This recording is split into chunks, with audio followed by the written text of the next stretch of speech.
સરકાર ફરી એકવાર જીએસટીમાં મોટા ફેરફાર લઈને આવી છે. જીએસટી 2.0.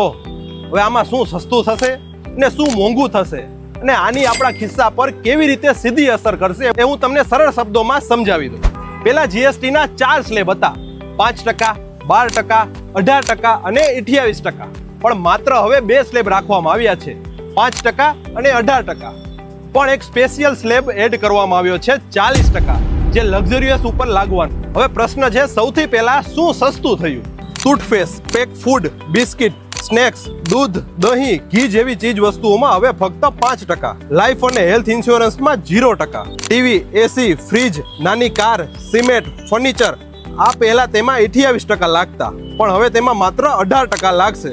એટલે તહેવાર પહેલા ઘરનો સામાન ખરીદવામાં બચત થશે. તો હવે શું મોંઘું થયું? બ્રાન્ડેડ કપડા 2500 થી ઉપરના ઉપર હવે 18% લાગશે.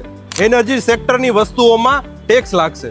અને સૌથી મોટું સિગરેટ, ટોબેકો, પાન મસાલા, લીકર અને મોટી કાર તથા લક્ઝરિયસ ગેજેટ જેમાં બધામાં 40% લાગવાના છે.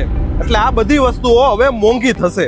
જીએસટીના આ ફેરફાર ઉપર સરકારનું કહેવું છે કે સામાન્ય માણસને રાહત થાય અને તહેવારો ઉપર વસ્તુઓની ડિમાન્ડ વધે. લક્ઝરિયસ અને હાર્મફુલ પ્રોડક્ટ કે જેનો ઉપયોગ ઓછો થાય અને સરકારને રેવન્યુ પણ જનરેટ થાય, જેથી આમાં 40%નો સ્લેબ લગાવવામાં આવ્યો છે. જ્યારે બિઝનેસમાં કોમ્પ્લિકેશન ઓછા રહે તેથી બધા જ સ્લેબને ઓછા કરીને 2 સ્લેબ જ પાડવામાં આવ્યા છે. સિમ્પલ શબ્દોમાં કહીએ તો કોમન મેન માટે જીએસટી 2.0 છે તે એક ગુડ ન્યૂઝ છે, જ્યારે લક્ઝરિયસ લવર માટે આ બેડ ન્યૂઝ છે. હવે જીએસટીને લગતી વધુ માહિતી જોતી હોય તો વોઇસ ઓફ ડેના જે પ્રોફાઇલ છે તેમાં લિંક આપેલી છે, તેમાં તમને વધુ માહિતી મળી જશે. અને તમે કોમેન્ટ કરીને જણાવો કે જીએસટી 2.0 જે ફેરફાર કર્યો છે તે ફાયદાકારક છે કે નહીં.